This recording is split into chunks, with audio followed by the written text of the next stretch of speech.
अब देखिएगा इसी पवित्र बाइबल का पृष्ठ नंबर 4 पर उत्पत्ति 1 आरंभ यहाँ से होता है। आदि में परमेश्वर ने आकाश और पृथ्वी की सृष्टि की। पृथ्वी बेडौल और सुनसान पड़ी थी आदि। फिर इस प्रकार ये पहला दिन हो गया। फिर परमेश्वर ने उस अंतर को आकाश अर्थात आकाश कहा दिया थी, ये दूसरा दिन। फिर इस प्रकार ये तीसरा दिन हो गया।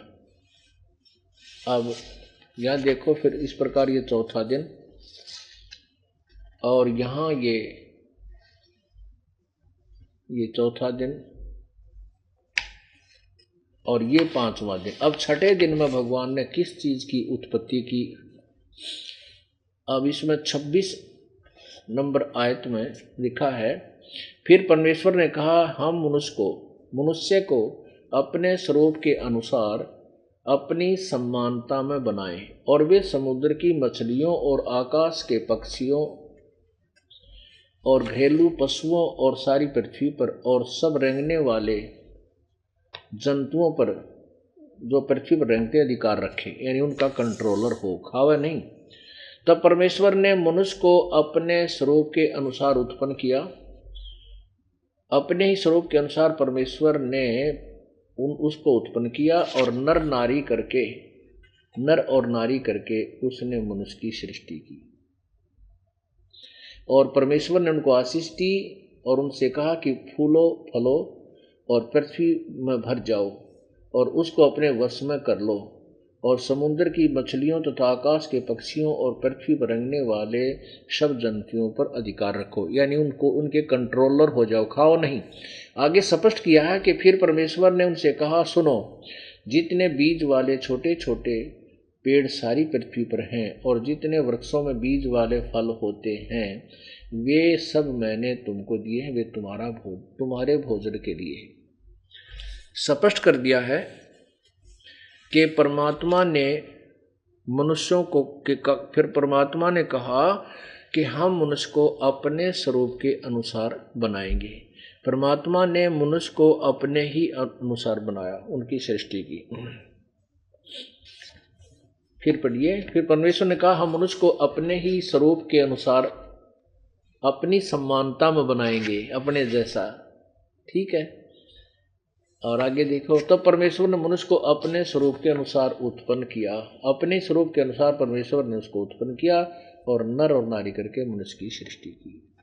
अब हम यहाँ पर यह सिद्ध कर रहे हैं कि परमात्मा कैसा है। भगवान मनुष्य जैसा है, उसने मनुष्य को अपने ही स्वरूप में बना। जैसे नर नारायण कहते, नर नारायण रूप है, मनुष्य का नर जैसा ही स्वरूप है, और परमात्मा ने हमारे को मनुष्य को अपने ही जैसा बनाया। ये बिल्कुल प्रत्यक्ष और सत्य है। फिर ये भी स्पष्ट हुआ कि परमात्मा ने मनुष्य को मांस आहार का आदेश नहीं दिया। उस पूर्ण परमात्मा ने उसने कहा कि जितने भी ये छोटे बीज वाले, फिर परमेश्वर ने कहा कि सुनो, जितने बीज वाले छोटे छोटे पेड़ और सारी पृथ्वी के ऊपर हैं और जितने वृक्षों में बीज वाले फल होते हैं, वे सब मैंने तुमको दिए, वे तुम्हारे भोजन के लिए। कहीं मांस आहार के लिए नहीं कहा। फिर इन अन्य जीव जंतुओं को भी यही कहा है प्रभु ने। फिर और जितने पशु, पृथ्वी के पशु, आकाश के पक्षी और पृथ्वी पर रेंगने वाले जंतु हैं जिनमें जीवन का प्राण है, उन सब के खाने के लिए मैंने सब हरे हरे छोटे पेड़ दिए हैं, और वैसा ही हो गया। तब परमेश्वर ने कहा, कुछ बनाया था, उसको देखा तो बहुत अच्छा था। इस प्रकार सांझ हुई, फिर भोर हुआ। इस प्रकार ये छठवां दिन हो गया। ठीक है। यूं आकाश और पृथ्वी और उसकी सारी सेना बनाना समाप्त हो गया, और परमेश्वर ने अपना काम जिसे वह करता था 7वें दिन समाप्त किया। उसने अपने किए हुए सारे काम से 7वें दिन विश्राम किया, और परमेश्वर ने 7वें दिन को आशीष दी कि पवित्र ठहराया, क्योंकि उसमें उसने सृष्टि की रचना के सारे कार्य से विश्राम लिया। पुण्यात्माओं ये ध्यान रखना कि यहाँ पवित्र बाइबल में कहा कि 6 दिन में सृष्टि रची और 7वें दिन परमात्मा ने विश्राम किया। यही आपको पवित्र कुरान शरीफ सूरत फुरकानी 25 आयत नंबर 52 से 59 में स्पष्ट किया जाएगा कि वो कबीर नाम का भगवान है।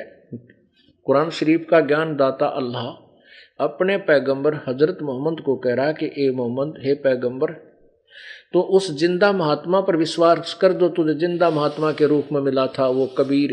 ये काफिर लोग तो उस कबीर को परमात्मा नहीं मानते, लेकिन आप मेरी दलीलों से इस कुरान के अंदर जो मैं तुझे आदेश दे रहा हूँ ये सत्य मानना। वो परमात्मा वही है, कबीर वो परमात्मा है जिसने 6 दिन में सृष्टि रची, 7वें दिन तख्त पर जा बैठा। और उसकी खबर किसी बाखबर से पूछ देखो। इससे सिद्ध हुआ कि कुरान शरीफ का ज्ञान दाता जो अल्लाह, जिसको हजरत मोहम्मद अपना खुदा मानते, वो कहता है कि वो कबीर नामक कोई और भगवान है, उसके विषय में कुरान शरीफ ज्ञान दाता भी नहीं परिचित है, उससे कोई बाखबर अर्थात तत्वदर्शी संत ही जानता, उसी से पूछो। वही पवित्र गीता जी अध्याय नंबर 4 के श्लोक 34 में कहा है। अब परमात्मा कैसा है ये पवित्र बाइबल सिद्ध कर रहा है। आगे और प्रमाण दिखाते हैं। देखिएगा प्रश्न नंबर 9 पर यहोवा परमेश्वर ने अपनात्माओं जैसे परमात्मा, यहाँ ये समझना है पवित्र बाइबल को कि परमात्मा जो पूर्ण ब्रह्म है उसने तो 6 दिन में सृष्टि रची, 7वें दिन तख्त पर जा बैठा। अब उसके बाद इसकी बागडोर काल ने संभाल दी, ये ब्रह्मा विष्णु महेश के पिता ने, और फिर उसने अपने पुत्र ब्रह्मा विष्णु महेश को दे दिया। ये यहाँ का अब ब्रह्मा विष्णु महेश की अब लीला चलती है।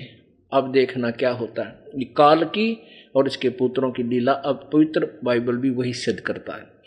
अब ये कैसे कपट के साथ जीव को भ्रमित करते हैं, ये पवित्र बाइबल भी प्रत्यक्ष प्रमाणित कर रहा है। ये देखिएगा 9 पे, यहोवा परमेश्वर ने जितने बनेले पशु बनाए थे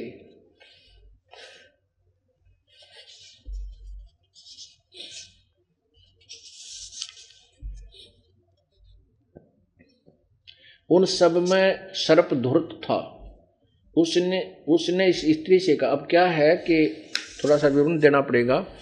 कहते हैं उसके बाद कहते परमात्मा ने मिट्टी से बाबा या आदम बनाया और आदम की हड्डी निकालकर उसी से उसकी पत्नी जो है बनाई, हव्वा बनाई। फिर उनको एक वाटिका में छोड़ दिया और उस वाटिका यानी बगीची में छोड़ दिया। उसमें फलदार वृक्ष थे। उस भगवान ने, क्योंकि यहाँ काल ने बागडोर संभाल ली, उस भगवान ने उनसे कहा दोनों से कि तुम इस वाटिका में रहो और तुम अन्य फल खा लेना, लेकिन जो इस बाग के बीचों बीच जो फल लगे हैं ना, ये भले बुरे के ज्ञान वाले फल है। यानी उसको नहीं बता, बाद में सर्प ने बताया कि इस बीच वाले फलों को नहीं खाना, नहीं तो तुम मर जाओगे। तो कुछ दिन के बाद कहते हैं सर्प ने उस स्त्री से कहा कि तुम इस वाटिका के फल खाते हो। हव्वा ने कहा कि हम इस वाटिका के और फल तो खाते हैं, लेकिन बीच वाले फल को नहीं खाएंगे, क्योंकि परमात्मा ने मना किया हुआ है।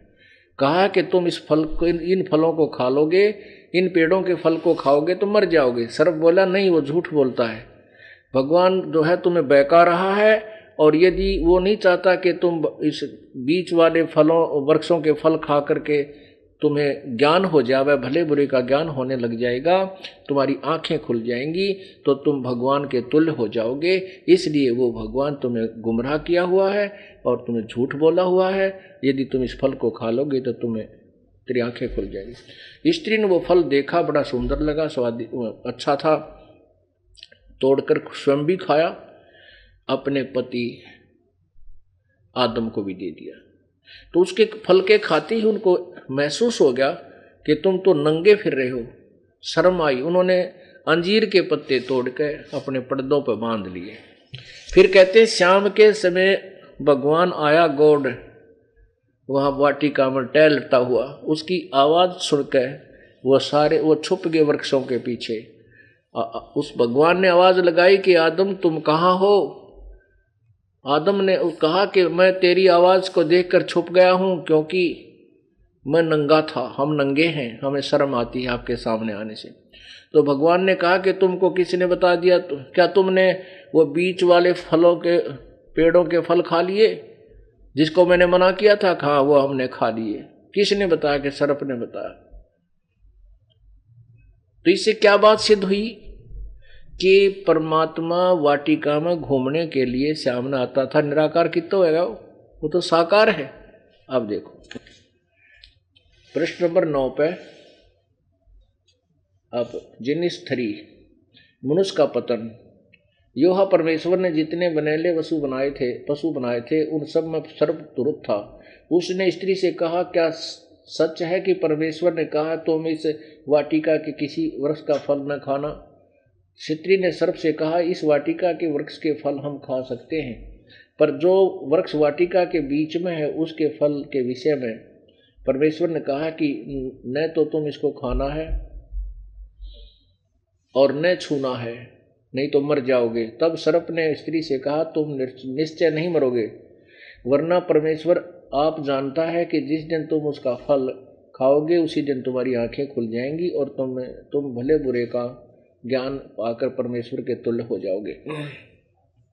अतः जब स्त्री ने देखा कि उस वृक्ष का फल खाने के लिए अच्छा है और देखने में मनभाऊ है, बुद्धि देने के लिए चाहने योग्य भी है, तब उसने उसमें से तोड़कर खाया और अपने पति को भी दिया और उसने भी खाया। तब उन दोनों की आंखें खुल गई और उनको मालूम हुआ कि वे नंगे हैं, इसलिए दोनों ने अंजीर के पत्ते तोड़ जोड़कर लंगोट बना दिए। तब यूहा परमेश्वर जो दिन के ठंडे समय वाटिका में फिरता था का शब्द सुनको सुनाई दिया। तब आदम और उसकी पत्नी वाटिका के वृक्षों के बीच में यूहा परमेश्वर के पीछे से छिप गए। तब यूहा परमेश्वर ने पुकार कर आदम से पूछा, तू कहाँ है? उसने कहा, मैं तेरा शब्द बाड़ी में सुनकर डर गया, क्योंकि मैं नंगा था इसलिए छिप गया। उसने भगवान ने कहा, किसने तुझे बताया कि तू नंगा है? जिस वृक्ष का फल खाने को मैंने तुझे मना किया था, क्या तूने उसका फल खाया है? क्या तूने उसका फल खाया है? आदम ने कहा, जिस स्त्री को तूने मेरे संग रहने को दिया है उसी ने उस वृक्ष का फल मुझे दिया है और मैंने खाया। तब यूहा परमेश्वर ने स्त्री से कहा, तूने यह क्या किया? स्त्री ने कहा कि सर्प ने मुझे बहका दिया, तब मैंने खाया। अब देखो यहाँ एक स्पष्ट हो गया कि भगवान शाम के समय घूमन फिरन सैर सपट्टे को आता था, तो निराकार कितना हो गया। और उन तो बात कर बोल और बतलावे। आगे और देखो,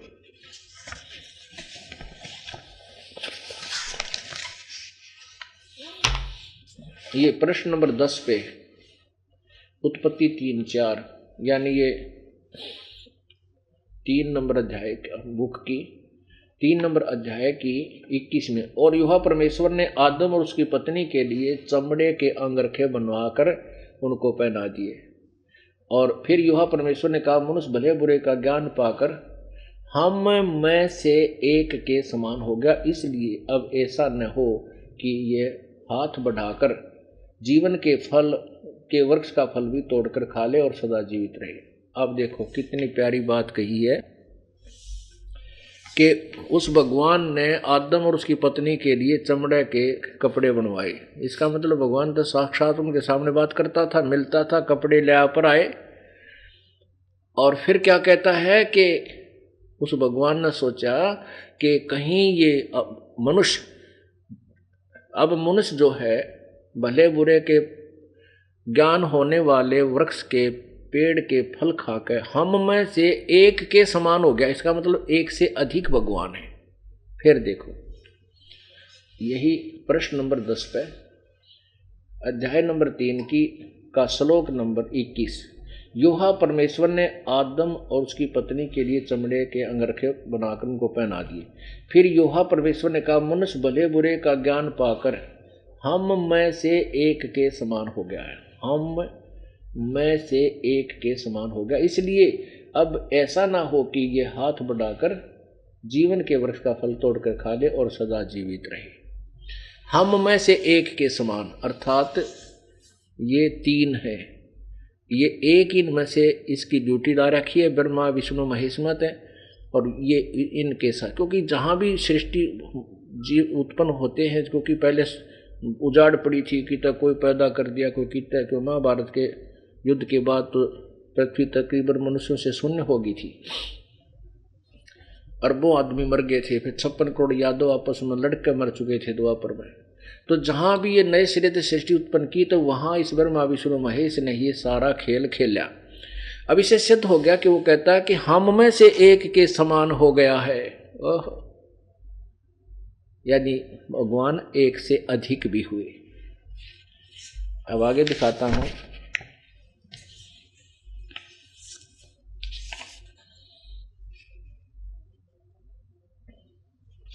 ये देखिएगा पृष्ठ 11 पे उत्पत्ति ग्रंथ और अध्याय, पृष्ठ 11 पे और 5वां अध्याय, अध्याय 5 का आदम की वंशावली यह है। जब परमेश्वर ने मनुष्य की सृष्टि की तब अपने ही स्वरूप में उसको बनाया।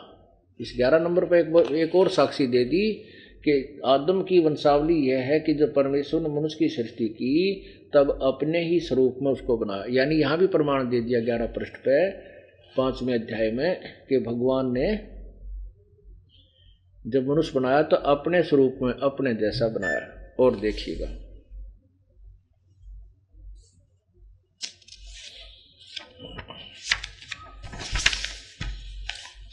यही उत्पत्ति ग्रंथ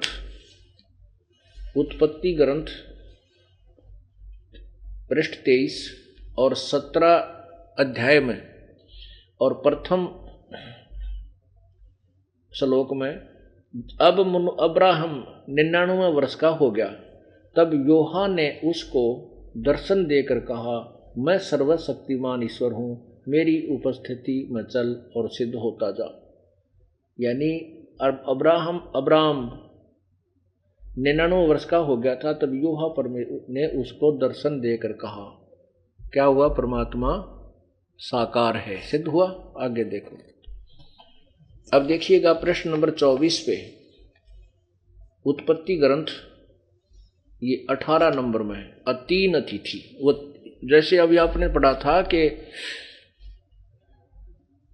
उसने भगवान ने कहा कि ये आदम जो है व्यक्ति मनुष्य भले बुरे के ज्ञान के हो जाने वाले पेड़ के फल खा के हम में से एक के बराबर हो गया। अब ये सिद्ध कर दिया वो 3 थे, ये 3 है। देखना प्रश्न नंबर 24 पे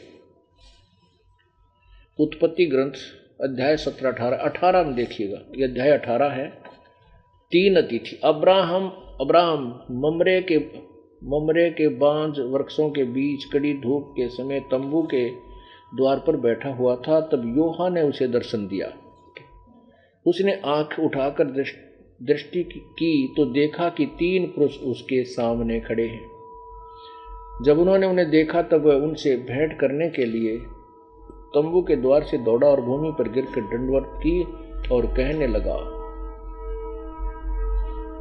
अब क्या हो गया? 3 ये भी प्रकट हो गए, वह 3 आदमी थे, 3 भगवान हैं, रजगुण ब्रह्मा, सदगुण विष्णु, तमगुण शिव जी। ये सभी को यही व्यवस्थित किए हुए हैं। ये सिद्ध हो गया कि परमात्मा साकार है, दर्शन देता है, और वो 3 भी हैं, वो भी साकार हैं। अब आपको कुरान शरीफ के अंदर थोड़ा सा झलक दिखाते हैं और उसके बाद एक कथा सुनाते हैं।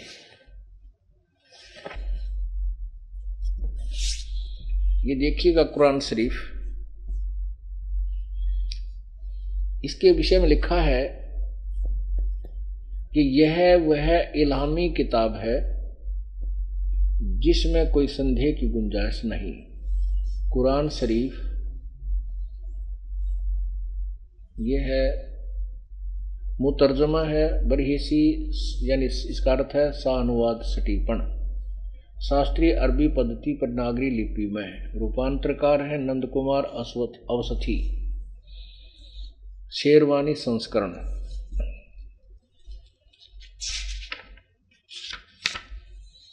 ये देखिएगा, यह वह इल्हामी किताब है जिसमें कोई संदेह की गुंजाइश नहीं। मुतरजम वही, शानुवाद सपीक्षा टिप्पण, शास्त्रीय अरबी पद्धति पर नागरी लिपि में शेरवानी संस्करण, प्रकाशक हैं लखनऊ किताब घर, मौसम बाग, सीतापुर रोड, लखनऊ। अब इसमें देखिएगा,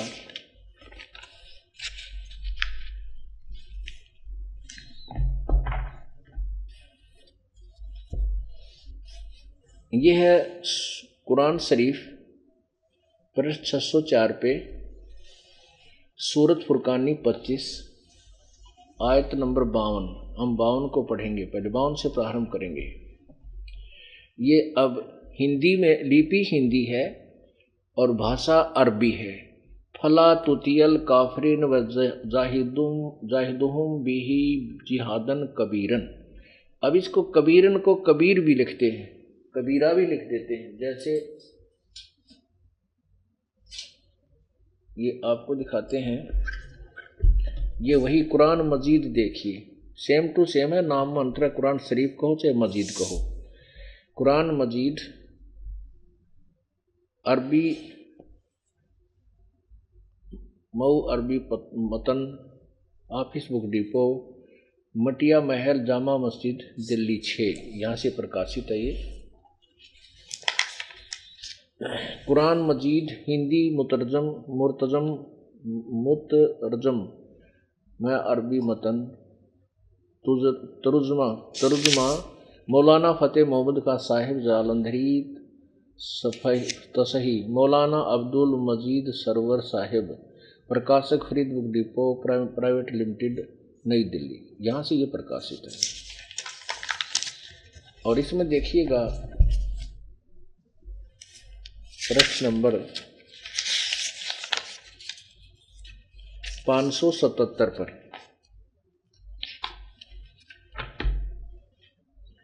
इसमें कोई भी अंतर नहीं है, केवल थोड़ा पृष्ठ का अंतर है।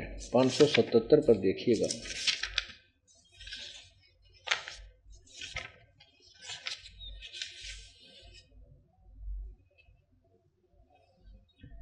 ये 576-77,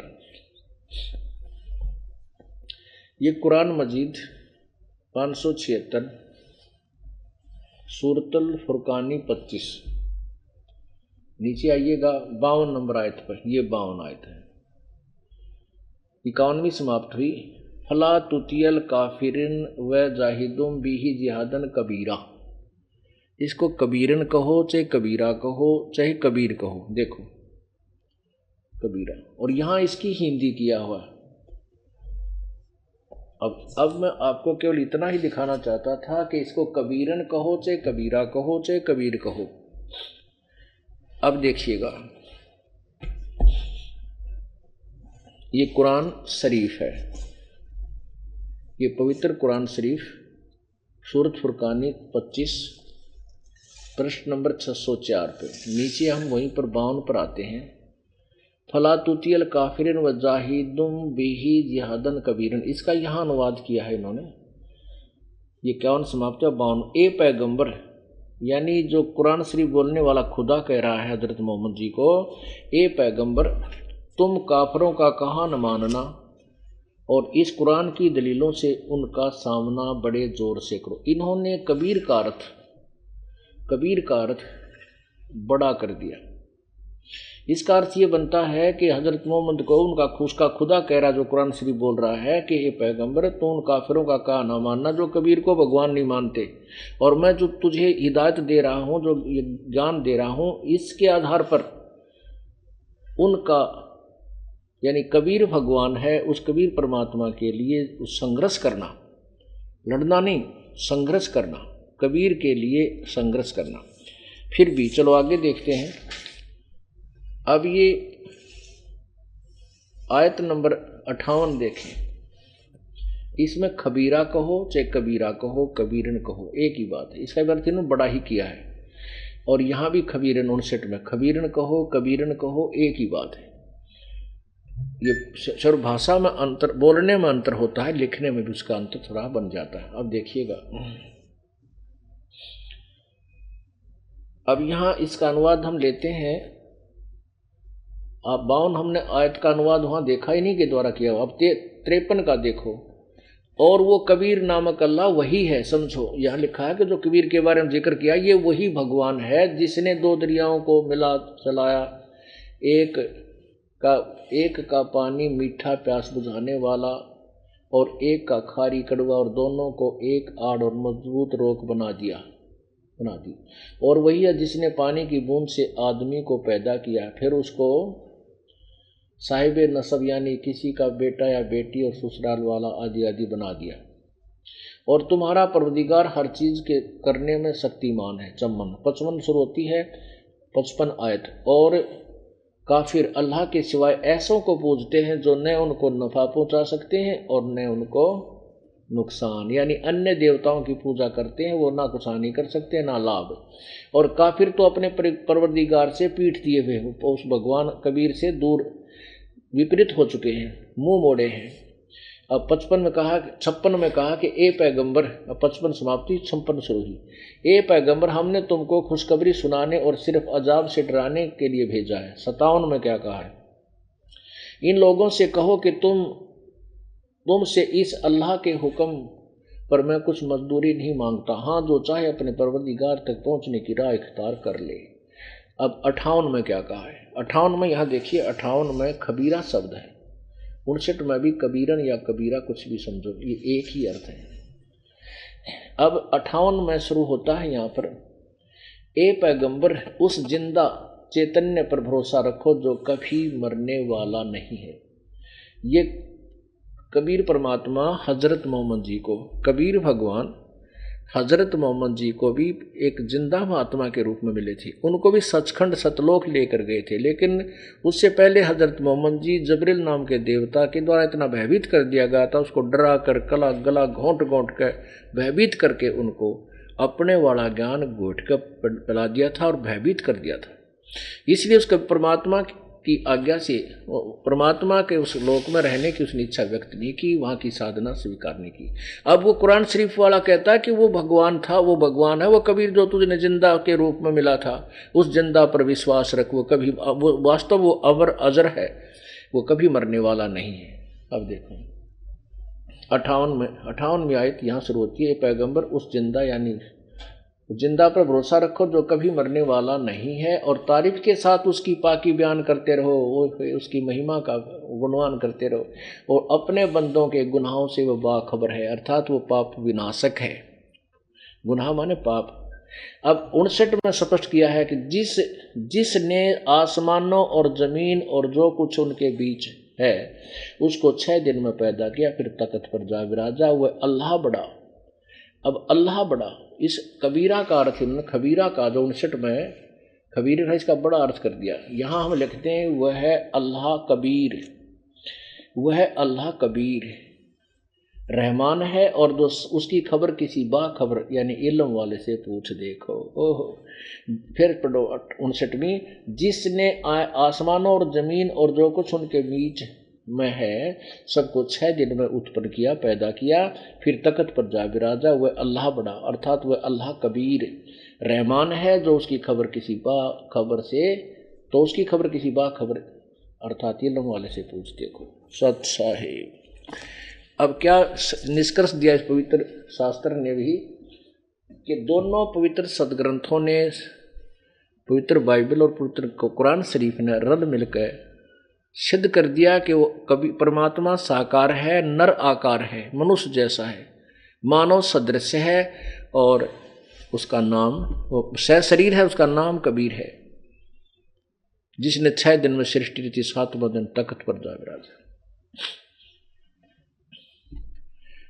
एक शेख फरीद नाम के मुसलमान संत थे, भक्त थे। वो बचपन में काफ़ी शरारती था, और माताजी प्रतिदिन नमाज करने को कहती थी, वो नहीं करता था, मानता नहीं था। तो वो कहता था मुझे अल्लाह से क्या मिलेगा, मैं क्यों करूँ नमाज। तो एक दिन माँ ने कहा बेटा अल्लाह तुझे खजूर देगा। अब शेख फरीद जी को खजूर बहुत प्रिय थे, उसके फेवरेट फ्रूट था वो। कहने लगा माँ सचमुच? हाँ, देख ले अल्लाह ने खजूर ने दिया तो मैं कभी नमाज नहीं करूँगा। माता ने कहा अवश्य देगा बेटा। वो ये नोचाव थी कि यो किसी तरह भगवान अल्लाह नमाज तो बालक से के करनी आवे, पर ये शरारत पीछा छोड़ दे, मैं अपना कोई काम कर लूँ, नरे उलाने लावे। तो उसने क्या किया कि एक चद्दर बिछाई और कहा बेटा जब तक मैं ना कहूँ ना आँख ना खोलिए, और ऐसे ऐसे विधि बता दी, ऐसे लेट कर और मत्था टेक कर, और क्या क्या कहूँ माँ कि न्यू कहता रही अल्लाह मुझे खजूर दे, अल्लाह मुझे खजूर दे। वो न्यू करता रहा, अल्लाह मुझे, माँ अपने काम लाएगी। उसने क्या किया उसकी माँ ने कि थोड़े से खजूर लाकर उसमें 2-4 खजूर एक पत्ते में लपेट कर उसके जहाँ वो चद्दर बिछा रखी थी आसन उसके नीचे रख दिए। और फिर उसने माँ ने कहा कि बेटा अब उठ ले, जो माँ का काम हो लिया कि अभी शरारत करेगा तो मैं इसने किताब पकड़ जाऊंगी, बैठा लूंगी। तो उठा, उसने देखा कहीं खजूर तो है नहीं और चल पड़ा। कहने लगा माँ तू तो बहुत झूठी है, आप कह रहे थे कि मुझे अल्लाह खजूर देगा, अल्लाह ने खजूर तो नहीं दिया, अभी आज के बाद कभी नहीं करूंगा मैं नमाज। माँ बोली बेटा अल्लाह ऐसे कोई सबके समक्ष थोड़ा ही देता है, वो तो गुप्त रूप से दिया करता। देख तेरा जिस कपड़े पर तू आज कर रहा था देख उसको उठा कर। उसने उठाकर देखा एक पत्ते के बीच में और खूब 4-5 खजूर, वो खावर कूद कूद कर नो कहा माँ अब बता फिर कब करनी है तेरा वो नमाज, के वो खा लिया ना जो थोड़ी देर बाद चाहे। कहते माँ अब नमाज कब करनी है बताइए मुझे। वो 5 टाइम करनी होती है। तो ऐसे वो क्या करती थी कि जब वो व्यस्त हो जाता था आंखें बंद करके कहता अल्लाह मुझे खजूर दे, तो माँ चुपके से वो खजूर खाती थी। एक दिन वो काम में लगी भूल गई खजूर रखना, तो वो उठा, उसने चद्दर उठाकर देखी वहां खजूर रखे उसी प्रकार, और वो खाता हुआ खजूर आ रहा है। अब उसकी माँ ने याद आया कि आज मैं खजूर रखना भूल गई और वो आ गया, और निकम्मा यू कभी नमाज नहीं करेगा, ए भगवान या के बनी आज मैं कैसे भूल गई। वो खजूर खाता हुआ आ रहा है। वो बोला, उसकी माँ कहने लगी बेटा ये खजूर कहाँ से लाया तुम? अरे माँ अल्लाह रोजी ही तो देता है। माँ ने सोचा यो कितना कोई गुड़ गाड़ लो कोई ले गया होगा, निकम्मा आप ले आया। कि नहीं माँ। कहते सच्ची बता तू कहाँ से ला? कि देख यहीं तो रखा था, मैं कई बार गया हूँ अभी तो। अब उसकी माँ के पसीने आ गए। अब सचमुच ही तो परमात्मा ने बहुत ही सुंदर और स्वादिष्ट खजूर भेज दिए। अब ये लक्षण है क्योंकि वो पिछले जन्म का संस्कारी हंस था और उसके लिए परमात्मा पूर्ण ब्रह्म साथ साथ फिरता है। कहते हैं जो जन हमारी शरण है ताका हूँ मैं दासे, गेल गेल लाग्या फिरूं जब लग धरती आकाश। वही बालक शेख फरीद बड़ा होकर के घर त्याग दिया, क्योंकि जिनको भगवान की चाह है वो तड़फ जाते हैं जब तक उनको यथार्थ भगवान भक्ति मार्ग नहीं मिलता। तो वो उसने जाकर के एक सूफी गुरु यानी एक तपस्वी संत को गुरु बना लिया। अब उस तपस्वी ने जैसा ज्ञान था उसको कहा बेटा तप से प्रभु का दीदार होगा, अल्लाह के दर्शन होंगे, और घोर तप जो जितना अधिक कर सकते हो आप उन्हें विधि बता दी। ठीक है, वो करने लगे। अब क्या होता है कि आश्रम में जहाँ वो रहते थे वहाँ पर 5-7 और भी शिष्य थे उस गुरु के। उन्होंने क्या किया हुआ था कि प्रतिदिन एक दिन एक की ड्यूटी अपनी सेवा बांट रखी थी कि एक दिन एक ही व्यक्ति एक ही सेवक खाना भी बनाओगा गुरु जी का और वस्त्र भी धोएगा, और वो गुरु जी जो था शेख फरीद का गुरु जी जो था वो हुक्का पिया करता और गुरु जी का हुक्का भी भरेगा। शेख फरीद के प्रति उस गुरुदेव का काफी रुझान था, उसको अत्यधिक यानी फेथफुल विश्वसनीय मानता था और अधिक उसको सेवा में रखता था। तो अन्य जो शिष्य थे वो ईर्षा करने लग गए कि गुरु जी शेख फरीद से ज्यादा लगाव रखते हैं और हमसे इतना प्रेम नहीं करते, ऐसा कोई तरीका ढूंढो जिससे ये गुरु जी की नजरों में गिर जावे। ये आग सारे लगी रही। जो जहां परमात्मा का रोल नहीं होता वहां ऐसे ऐसे हर डेरों में बीमारी घर कर जाती है। लेकिन जब तक प्रभु का पूर्ण परमात्मा का जहाँ वास होता है, यानी जहाँ पंजा होता है, तो वहाँ ऐसी जल्दी सी घटनाएं नहीं घटती। परमात्मा कोई ना कोई कारण बना के उनको सीधा कर लेता है। तो वहाँ क्या हुआ, एक दिन उस शेख फरीद के ड्यूटी आ गई, सेवा की दिन आ गया। तो शाम उसने खाना बनाया शाम के समय, और खाना बना करके उसने खाना खिलाने के लिए जब गया, उससे के बाद में हुक्का भरने के लिए अग्नि तैयार करनी होती है, वो तैयार कर गया। उन चेलों ने देखा कि इस युद्ध ऐसा करो कि ये जो हुक्का भरने के लिए अग्नि इसने तैयार की, इस पर पानी डाल दो, ये बुझ जाएगी। और वो गुरुजी इतना क्रोधी था, खाना खाते ही 5 मिनट के अंदर, यानी 10 मिनट के अंदर उसको हुक्का चाहिए। यदि 10 मिनट के अंदर हुक्का नहीं आया तो डंडा उठा करके उस सेवक के बिना गिनती के मार दिया करता, इतना पीट देता और उसको सेवा से वंचित कर देता था। तो उन्होंने सही तरीका ढूंढा कि आज ये हुक्का समय पर भर नहीं पाएगा और ये गुरु चेला की यारी टूटेगी। अब शेख फरीद खाना खुना खिलाकर तो निश्चिंत था कि 2 मिनट में भर कर दे दूंगा, अग्नि तैयार कर रखी है, चलम भर दूंगा। उसने गुरुजी को खाना खिलाया और फिर बर्तन रख के आया। फिर धीरे धीरे आकर के वो जो ही उस अग्नि के पास पहुंचा जहां उसने चलम रखी थी, देखा तो आग तो बुझ गई। उसने थोड़ा सा चमास से, यानी वर्षा के दिन थे, उसने सोचा गिल्ला लकड़ी थी, बुझ गई होगी। वहां से आधा किलोमीटर की दूरी पर गांव था। अब उसने आव देखा ना ताव देखा, हाथ में चलम ले ली, तमाकू डाल लिया और स्पीड खींच दी। वहां देखा कि एक घर से धुआं उठ रहा था। उस घर में भाग कर घुस गया और कहा, माई अग्नि दे दे, माई की बेटी अग्नि दे दे। अब वह माई जो है दुखी हो रही थी, फूक मारे धुआं आग बाढ़, वह बड़ा नहीं आँखा में का पानी पड़ा। तो वो कहने लगा, वह गुस्से में आकर बोली, क्यों सिर पर चढ़ता हुआ है, आँख फूटे धुआं आग में, तू आँख फुड़वा ले, जब आग में लगी वही मिल रहा है आग। तो उसने कहा, माई कौन सी आग, आँख फोड़े तो मिल जाएगी, हाँ आँख फोड़वा ले जब मिल रही। वह उसका नहीं देखे भी को नहीं, अपना फूं फूं करने लग रही। तो उसने क्या किया, चिमटा देगा आँख में और वह आँख काट दी। उसको ये था कि यदि आज गुरुजी रुष्ट हो गए, तेरी करी कराई कमाई जाओगी। उसने काट का आँख ने, ले माई आँख ले ले, मना आगे दे दे। अब माई ने देखा उतरा गजब, सचमुच आँख काट दी। वह डर गई। अब साधु भी पहुंचा हुआ बताओ है, वो वचन कह दे तो उसकी पार जाती है, और ये तो उसका शिष्य है। वह डर गई और ने बोली, महाराज ले ले आगे। अब उस संत ने, जो शेख फरीद ने, ऐसे कपड़ा बांध लिया उस आँख के ऊपर, फूटी हुई जो शेष थी उसके ऊपर ने कपड़ा बांध लिया और फटाफट आग रख के और फिर डांक ठोक दी। अब गुरुजी ने पहली आवाज लगाई थी, रे शेख फरीद भाई ओ काला बेटा। वह भी उसने सुन ली दूरी तक गुरुजी की। पहला अलार्म हो गया और दूसरे तीसरे पर ना पहुंचा था, डंडा हाथ में होता। फिर उस बाजा आंख निकाल रखी है, पीड़ा ऐसा है, ऐसा नहीं है पीड़ा हो रही है, लेकिन चसक भी नहीं रहा वो संत भक्त, और भाग लिया।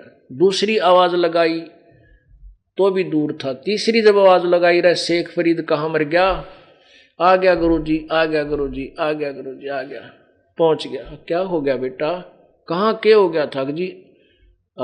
वर्षा के दिन थे और गुरुजी आग बनी नहीं, यहाँ नगरी से जाकर लाया हूं। मैं कहा अच्छा बेटा, तेरी आंख का क्या हो गया? बस जी आपकी दया है, बस कुछ नहीं हुआ जी, भागा जाऊं था, थोड़ी सी ऐसे खरोंच सी आ गई, एक झाड़ी लगी और बांध कर नो। और अच्छा बेटा को दवाई दुई कर ले। अब गुरुजी तो पी का हुक्का पड़ गया, खरट्टे मारे। वो माई ने नींद आवना रात ने गया कि बड़ी है भगवान, देख कैसा पाप हो गया मेरे ते। अब उसने क्या किया कि वो एक कपन से रख रखी थी आँख, वह छुपा रखी कि रात न जाऊं को नहीं, सुबह जाऊंगी। वह सुबह उस आँख को लेकर के गई, कहने लगी महाराज जी मेरे से गलती होगी, मुझे माफ़ कर दो। क्या हो गया बेटी? माफ़ कर दो महाराज, मेरे से बड़ी गलती होगी। ऐसे ऐसे आपका भक्त आपका शिष्य अग्नि लेने गया था और मैं दुखी हो रही थी, धुएं में अग्नि गिल्ली थी, मौसम गिला था और वातावरण गिला होने से लकड़ी भी ठीक से नहीं जल रही थी। मैं फूंक मार मार के मेरी आंखें धुएं से खराब हो रही थी और मैंने ऐसे ऐसे कह दिया और आपके शिष्य ने आंख सचमुच निकाल के दे दी। ये गुरुजी मैंने माफ कर दो, मेरे पाप लग गया, मैं तो वैसे ही कहा था। उसने संत ने सोची रहे तेरा गजब हो लड़के बुला रहा शेख फरीद, बुला शेख फरीद कहाँ है भाई, बुलाइयो। अके आ गया गुरु, देख लिया उसने भी माई आ गई भाई, या तो बात बिगाड़ दी। कहने लगे बेटा क्या हो गया तेरी आंख के? कुछ नहीं गुरुजी, आप बैठे दास को क्या होगा। गुरुजी बोला आंख खोल इस कपड़े ने। वो कपड़ा खोला तो आंख नो की नो पाई, लेकिन थोड़ी छोटी होगी पहले वाली से, और वह माई न्यारी ले रही। अब पुण्यात्माओं, ये दास आपको क्या बताना चाहता है, ये तत्व ज्ञान सुनाना चाहता है।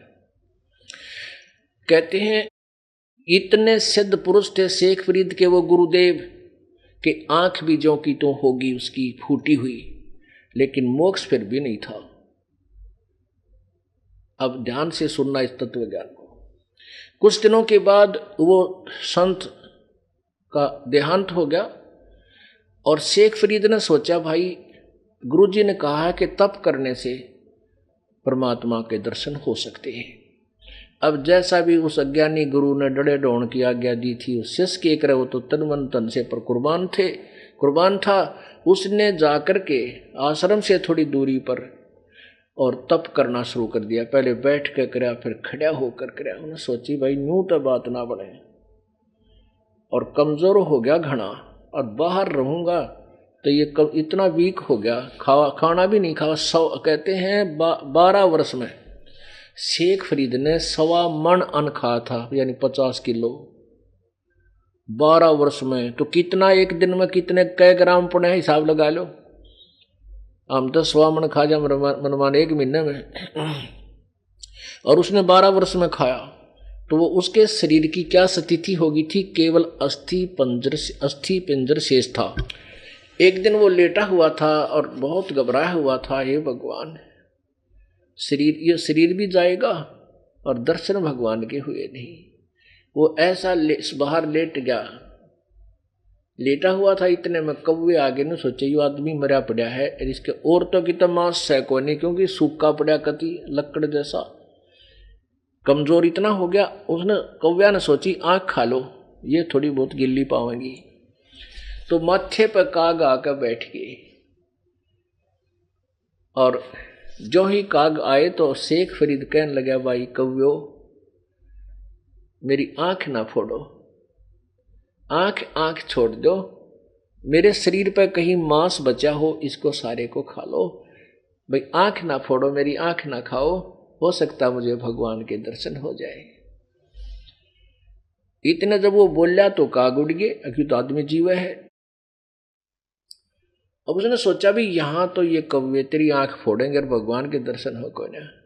उसने क्या किया, पैर के रस्सा बांध के, और जिस वृक्ष के एक कुएं के ऊपर से वृक्ष की टहनी मोटी डार जा रही थी, उसका रस्सा बांध के हाथ पहुंच जाए इतनी निकट थी, और धीरे धीरे उनको पकड़कर कुएं में उल्टा लटक गया और कहा भी या तो मर जावांगे या भगवान के दर्शन हो जाएंगे। अब तो अंत तो आइडिया, अब यूं तप और करके देख लियो, उल्टा लटक के। तो कहते हैं वो काफी ऐसे शाम एक बार बाहर आवे, खाना थोड़ा सा जिसा आहार करे, उल्टा फिर कुएं में लटक जाए। तो ऐसे वो लटका हुआ था और फूट फूट कर रोने लग गया, ये परमात्मा जीवन बर्बाद हो गया, आपके दर्शन हुए नहीं।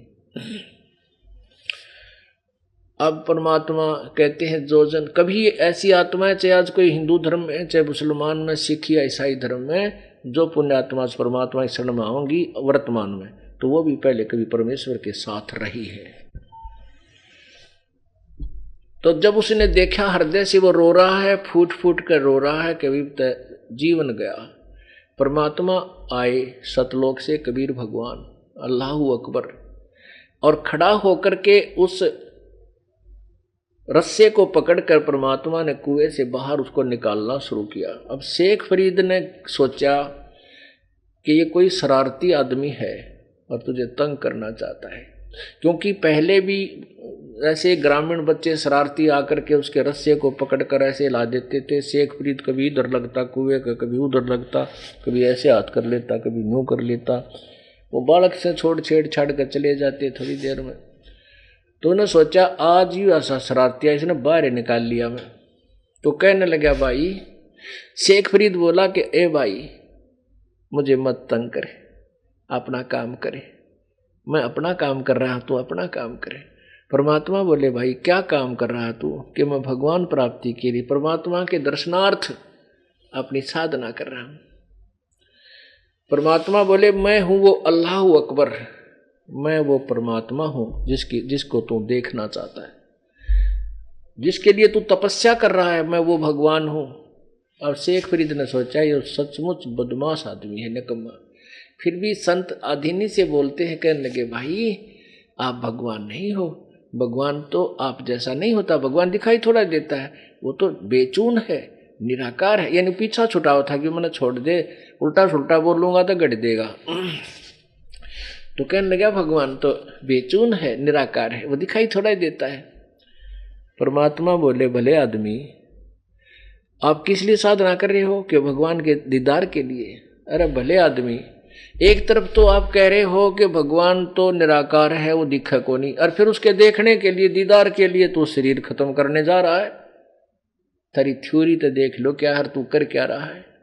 अरे दीदार करेगा तो उसके वो साकार भी होगा, साकार बिना तो दीदार क्या करेगा।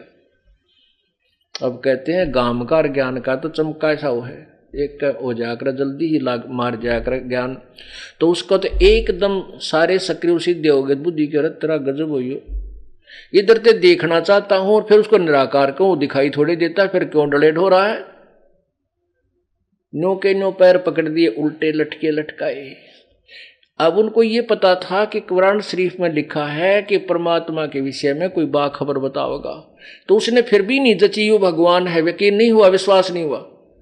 उसको इतना महसूस हो गया शेख फरीद को कि ये बाखबर जरूर है, और मिल गया आज भगवान मिलाने वाला। तब परमात्मा ने, क्योंकि तत्वदर्शी संत की भूमिका भी वही करता है, तो प्रभु ने कहा कि भाई मैं तुझे परमात्मा पाने की विधि बताऊंगा बेटा, मैं वो बाखबर हूं, नो सोच ले। तो तब उस शेख फरीद से कहा कि क्यों अपने शरीर का नाश करे, शरीर गेला तूने के दुश्मनी है जो खाना भी छोड़ दिया, इसको खत्म कर रहा। भोजन खा पर ज्यादा मत खा, इतना खाओ कि शरीर हल्का फुल्का रहे, और ज्यादा भी नहीं खाना चाहिए। एक धड़ी खा कर गुड़ाई टूटे जा भक्ति कैसे होगी। प्रथम अंजल संयम राखा, योग युगत सब सतगुरु भाग है। तब उस शेख फरीद का कल्याण कबीर परमेश्वर ने कुछ दिन वहां तत्वदर्शी संत रूप में रह करके उसका संयोग साथ दिया, एक आश्रम सा बनाया अपनी शक्ति थे सिद्धि थे, और शेख फरीद को वहां रखा और भक्ति योग्य, उसको मोक्ष योग्य बनाया। बोलो सतगुरुदेव।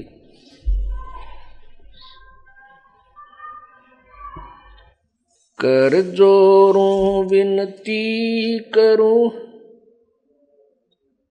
धरूं चरण पर शीश, गुरु जी राम देवानंद महाराज जी ने दियो नाम बख्शीश। कोटि कोटि सिजदा करूं, कोटि कोटि प्रणाम, चरण कमल में राखियो मैं बांधी जाम गुलाम।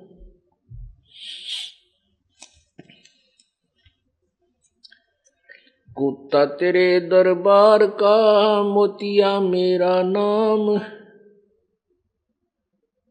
गले प्रेम की जेवड़ी, जहाँ खेचो वहाँ जाऊं मैं।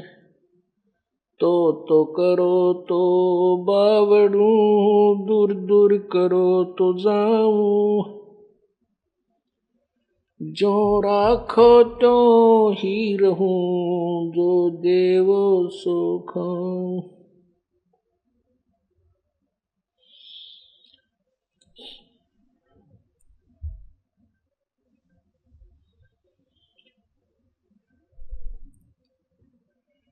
गुरु बड़े गोविंद से मन में देख विचार, हरि सुमरे वो वार हैं, गुरु सुमरे हो पारी। गुरु बिन माला फेरते, गुरु बिन देते दान, गुरु बिन दोनों निष्फल हैं, चाहे पूछो वेद पुराण।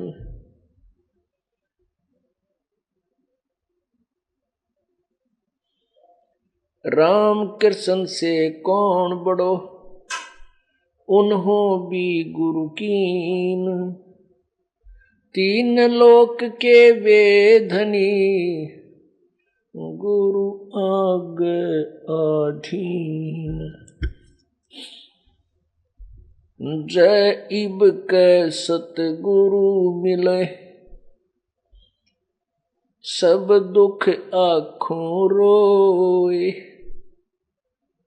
चरणों ऊपर शीश धरूं, कहूँ जो कहनी होए। कबीर गुरु जी मिलेंगे, पूछेंगे कुशलात, आद अंत की सब कहूँ, अपने दिल की बात।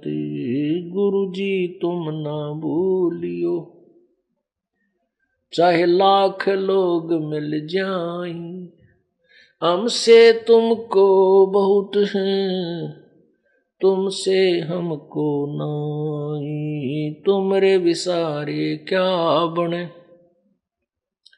किसकी शरण में जाऊं। शिव ब्रंच मुनि नारदो, इनके हृदय न समाऊं। अब गुण किए तो बहुत किए, करत न मनी हार, बावे बंदा बख्श दियो, बावे गर्दन उतार। अब गुण मेरे बाप जी, बख्शो गरीब नवाज, जो मैं पूत कपूत हूँ, बहुर पिता को लाज। मैं अपराधी जन्म का, नक्सक भरे विकार, तुम दाता दुख भंजना, मेरी करो सवार।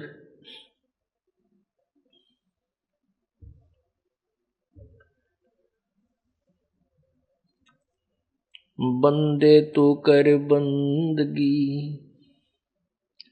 बंदे तू कर बंदगी, जय चावे दीदारे। अवसर मानुष जन्म का, भाई मिले न बारंबार। मानुष जन्म पाके, नहीं रटे हरि नाम, जैसे कुआ जल बिना, बनवाया किस काम। मानुष जन्म दुर्लभ है, ये मिले न बारंबार, जैसे तरवर से पत्ता टूट गिरे, वो बहुर न लगता डार।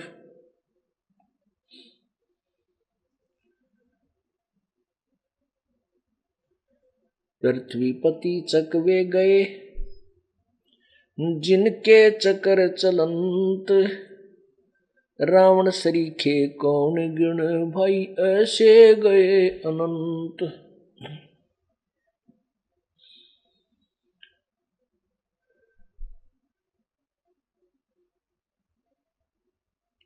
सर्व सोने की लंका होती, रावण से रणधीरम, एक पलक में राज विराजीव, जम के पड़े जंजीरम। मन तो सुख के सागर बसरे, भाई और न ऐसा यस रे मन तू सुख के सागर बस रे, भाई और न ऐसा जस रे।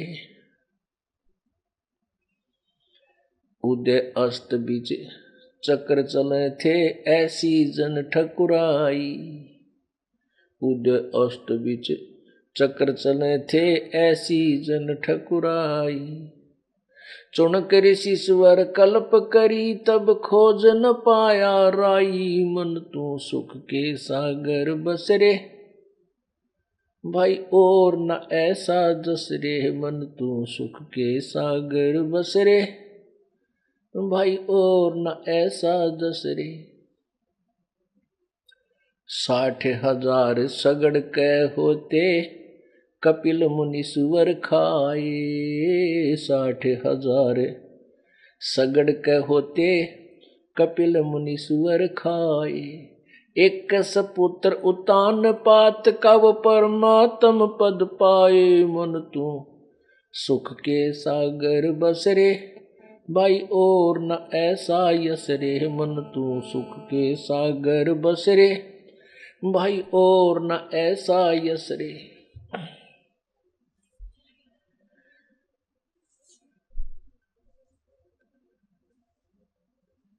क्या मांगू कुछ थिर न रहाई, देखत नैन चला जग जाई।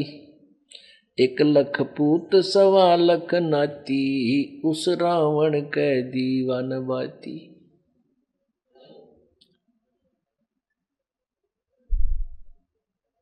परम पिता परमात्मा सारी सृष्टि के रचनहार,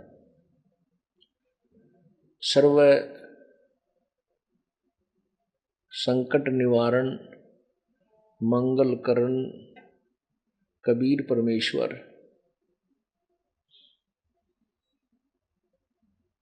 अपने सतलोक को छोड़ करके अपनी आत्माओं के लिए, अपने बच्चों के लिए इस काल के गंदे लोक में आते हैं और वो हमें ये समझाने का प्रयत्न करते हैं कि बच्चों ये तुम्हारा मूल स्थान नहीं है, ये तुम्हारा रहने का स्थान नहीं है, तुम मेरी आत्मा हो, तुम मेरे बच्चे हो, तुम अपनी नालायकी के कारण इस काल के जाल में फंस गए हो और इस काल ने आपके साथ बहुत भयंकर धोखा किया हुआ है, आपको भ्रमित करके अज्ञान अंधेरे में रोका हुआ है। मैं तुम्हें ये तत्व ज्ञान रूपी टॉर्च देने आया हूं, इसकी रोशनी में तुम अपने घर आ जाओगे। उसके लिए परमात्मा स्वयं भी आए हैं, फिर अपने एविडेंस बनाए हैं, अपने गवाह तैयार किए ताकि इस बिचली पीढ़ी के समय में ये प्यारी आत्माएं अपने परमात्मा को पहचान सकें, अपने पिता को पहचान सकें।